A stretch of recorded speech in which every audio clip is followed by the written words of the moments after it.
ಬಿಹಾರದ್ದು 243ರಲ್ಲಿ ಈಗ 112 ಲೆಕ್ಕಾಚಾರ ಬರ್ತಾ ಇದೆ. NDA 66 ಇದೆ, ಮಹಾಗಠಬಂಧನ್ 40 ಇದೆ, JSP 3ರಲ್ಲಿದೆ, ಅದರ್ಸ್ 3ರಲ್ಲಿದ್ದಾರೆ.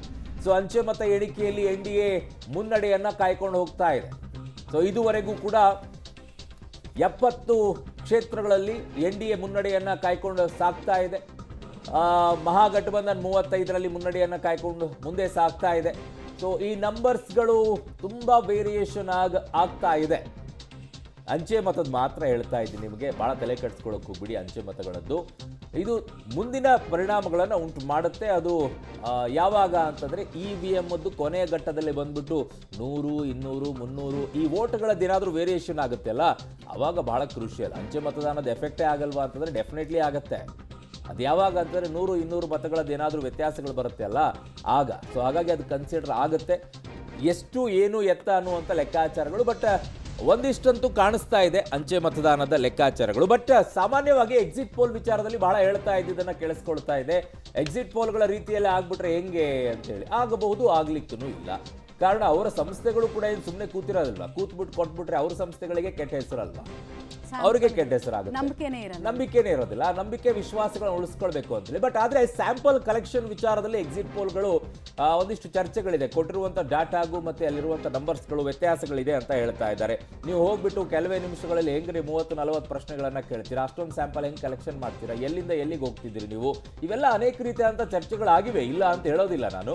ಬಟ್ ಆದ್ರೆ ಬಿಹಾರದ ವಿಚಾರದಲ್ಲೂ ಕೂಡ ಒಂದು ಮಾತನ್ನು ಹೇಳ್ಬಿಡ್ತೀನಿ. ಆಗ್ಲೂ ಕೂಡ ಹೇಳಿದ್ದೆ, ಎಕ್ಸಿಟ್ ಪೋಲ್ಗಳ ವಿಚಾರದಲ್ಲಿ 50% ಮಾತ್ರ ಬಿಲೀವ್ ಮಾಡ್ತಾರೆ. ಕಾರಣ ವೋಟ್ ಹಾಕಿ ಬಂದ ನಂತರ ಜನ ಕೆಲವೊಂದು ಟೈಮಲ್ಲಿ ಡಿಫ್ರೆಂಟ್ ಆಗೂ ಹೇಳ್ತಾರೆ. ಯಾಕಂದ್ರೆ ಹೇಳ್ಬಿಟ್ರೆ ಕಷ್ಟ ಆಗುತ್ತೆ ಅಂತ ಹೇಳ್ಬಿಟ್ಟು.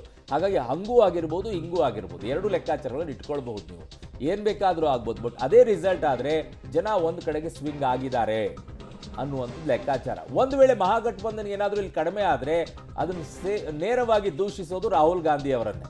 ನೇರವಾಗಿ ದೂಷಿಸೋದು ರಾಹುಲ್ ಗಾಂಧಿ ಅವರು. ಬರೆದಿಟ್ಕೊಳ್ಳಿ ನೀವು, ಇನ್ಯಾರನ್ನೂ ದೂಷಿಸೋದಿಲ್ಲ. ಕಾರಣ ತೇಜಸ್ವಿ ಯಾದವ್ ವಿಚಾರದಲ್ಲಿ ಅಲ್ಲಿ ಜನ ಸೇರ್ತಾ ಇದ್ದಿದ್ದು ನೋಡಿದ್ದೀವಿ. ಬಟ್ ರಾಹುಲ್ ಗಾಂಧಿ ಅವರು ಈ ಚುನಾವಣೆ ಸಂದರ್ಭದಲ್ಲಿ ಅನೇಕ ರೀತಿಯಾದಂಥ ಟೀಕೆಗಳಿಗೆ ಗುರಿ ಆದರು. ಒಂದು 30-40 ದಿನ ಕಾಣಿಸ್ಕೊಳ್ಳೇ ಇಲ್ಲ, ಎಲ್ಲೋ ಹೋಗ್ಬಿಟ್ರು ಅವರು ಅಂತಾರೆ.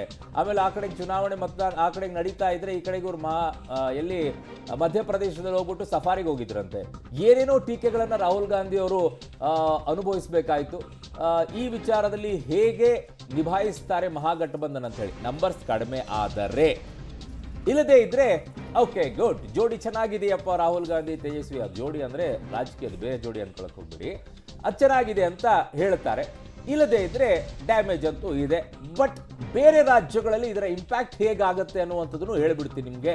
ನಾಳೆ ರಾಹುಲ್ ಗಾಂಧಿ ಅವ್ರನ್ನ ನಂಬ್ಕೊಂಡು, ಕಾಂಗ್ರೆಸ್ ಅನ್ನ ನಂಬ್ಕೊಂಡು ಪ್ರಾದೇಶಿಕ ಪಕ್ಷಗಳು ಜೊತೆಗೆ ನಿಂತ್ಕೊಳ್ಬೇಕಾದ್ರೆ ಬಹಳ ಯೋಚನೆಯನ್ನ ಮಾಡ್ತಾರೆ. ನಮಗಿರುವಂತಹ ಶಕ್ತಿ ನೀವು ರಾಹುಲ್ ಗಾಂಧಿ ಅವ್ರು ಕರ್ಕೊಂಡು ಬಂದ್ರೆ ಅದು ಕಡಿಮೆ ಆಗಿಬಿಡುತ್ತಾ ಅಂತ ಹೇಳಿ. ಒಂದು ವೇಳೆ ಮಹಾಗಠಬಂಧನದ್ದು ನಂಬರ್ಸ್ಗಳು ಕಡಿಮೆ ಆದಾಗ ಆ ಪ್ರಶ್ನೆ ಬಂದೇ ಬರುತ್ತೆ. ಎಸ್ ಮಮತಾ. ಸೊ ನೋಡ್ತಾ ಇದ್ದೀರಾ ನೀವು, ಅಂಚೆ ಮತ ಎಣಿಕೆಯಲ್ಲಿ ನಿತೀಶ್ ಸರ್ಕಾರದ 2 DCMಗಳಿಗೆ ಮುನ್ನಡೆ ಸಿಕ್ಕಿದೆ. ಇಬ್ಬರು ವಿಚಾರದಲ್ಲಂತೂ ವಿಪರೀತ ಟೀಕೆಗಳು ಬಂದಿತ್ತು. 12 ಸಚಿವರಿಗೆ ಆರಂಭಿಕ ಮುನ್ನಡೆ. ಯೂಶಲಿ ಸಚಿವರ ಬಗ್ಗೆ ನಾವು ಯಾಕೆ ಫೋಕಸ್ ಮಾಡ್ತೀವಿ ಅಂತ ಅಂದ್ರೆ, ಮೊದಲ ಬಾರಿಗೆ ಬಿಜೆಪಿಯಿಂದ ಮೈಥಿಲಿ ಸ್ಪರ್ಧೆ ಮಾಡಿದ್ದಾರೆ. ಮೈಥಿಲಿ ಠಾಕೂರ್ ಅವರ ಇತಿಹಾಸದ ಬಗ್ಗೆ ನಾನು ಡೀಟೇಲ್ಸ್ ಕೊಡ್ತಾ ಇದ್ದೆ ನಿಮಗೆ, ಏನ್ ಬ್ಯಾಕ್ ಗ್ರೌಂಡ್ ಅವ್ರದ್ದು ಅಂತ. 12 ಸಚಿವರು ಅಂತ ಯಾಕೆ ನಾವು ಸ್ಟ್ರೆಸ್ ಮಾಡ್ತಿದೀವಿ ಅಂದ್ರೆ, ಇವರಿಗೆಲ್ಲ ಆಡಳಿತ ವಿರೋಧಿ ಅಲೆ ಇರುತ್ತೆ, ಅದನ್ನ ದಾಟ್ಕೊಂಡು ಬರ್ತಾರೆ, ಮುನ್ನಡೆ ಕಾಯ್ದುಕೊಳ್ತಾರೆ ಅಂದ್ರೆ ನಿಜವಾಗ್ಲೂ ಹುಬ್ಬೇರಿಸುವಂತಹ ವಿಚಾರ ಆರಂಭಿಕ ಹಂತದಲ್ಲಿ. ಯಾಕಂದ್ರೆ ನಮ್ಮಲ್ಲೇ ನಾವು ನೋಡಿದ್ವಿ ಅನೇಕ ಮಿನಿಸ್ಟರ್ಗಳು ಹೆಂಗ್ ಸುಮ್ಮನೆ ಆಗಿದ್ರು ಅಂತ. ಬಟ್ ಅಲ್ಲ, ಹಂಗ ಆಗ್ತಾ ಇಲ್ಲ. 12 ಸಚಿವರುಗಳಿಗೆ ಆರಂಭಿಕ ಮುನ್ನಡೆ. ಅಲಿನಗರ ಇದು ದರ್ಬಾಂಗ ರೀಜನ್ಗೆ ಬರುತ್ತೆ.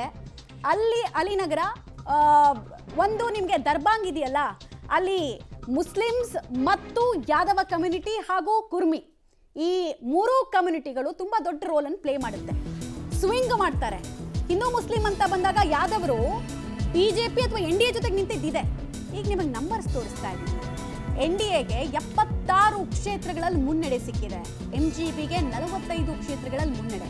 JSP ಪ್ರಶಾಂತ್ ಕಿಶೋರ್ ನಿರೀಕ್ಷೆ ಇಟ್ಕೊಂಡಿದ್ರು, ಆದ್ರೆ ನಿರೀಕ್ಷೆ ಅಷ್ಟು ಸಾಕಾರಗೊಳ್ತಾ ಇದೆಯಾ? ಪ್ರಶ್ನಾರ್ಥಕ ಚಿಹ್ನೆ ಇದೆ. ನಿತೀಶ್ ಕುಮಾರ್ ಅವರ ಆಡಳಿತದಲ್ಲಿದ್ದಂತಹ 12 ಸಚಿವರು ಮುನ್ನಡೆಯನ್ನ ಕಾಯ್ದುಕೊಳ್ಳುತ್ತಾ ಇದ್ದಾರೆ. ಆಮೇಲೆ ಒನ್ ಆಫ್ ದ ಯಂಗೆಸ್ಟ್ ಸ್ಪರ್ಧಿ ಅಂತ ಅಂದ್ರೆ ಅದು ಮೈಥಿಲಿ ಠಾಕೂರ್. ಅವರಿಗೂ ಕೂಡ ಆರಂಭಿಕ ಹಂತದಲ್ಲಿ ಮುನ್ನಡೆ ಸಿಕ್ಕಿದೆ. ಬಿಜೆಪಿಗೆ 44 ಕ್ಷೇತ್ರಗಳಲ್ಲಿ ಮುನ್ನಡೆ ಸಿಕ್ಕಿದ್ರೆ ಜೆಡಿಯುಗೆ 27ಕ್ಕೂ ಹೆಚ್ಚು ಕ್ಷೇತ್ರಗಳಲ್ಲಿ ಮುನ್ನಡೆ. ಟೋಟಲ್ ಆಗಿ ಇವರಿಬ್ಬರದು ಜೋಡಿ ಕ್ಯಾಲ್ಕುಲೇಷನ್ ನಾವು ಮಾಡ್ತು ಅಂದ್ರೆ NDAಗೆ 76 ಕ್ಷೇತ್ರಗಳಲ್ಲಿ ಆರಂಭಿಕ ಮುನ್ನಡೆ ಸಿಗ್ತಾ ಇದೆ. ಬಟ್ ದೊಡ್ಡಣ್ಣನ ಪಾತ್ರ ಯಾರು ನಿರ್ವಹಿಸ್ತಾ ಇದ್ದಾರೆ ಅನ್ನೋದು is a very important thing. Last 2 election ನಲ್ಲಿ ಬಿಜೆಪಿಗೆ ಪ್ಲಸ್ ಆಗಿದೆ, ಪ್ಲಸ್ 21 ಕ್ಷೇತ್ರ ಪ್ಲಸ್ ಅನ್ಕೊಂಡು ಬಂದಿದ್ದಾರೆ.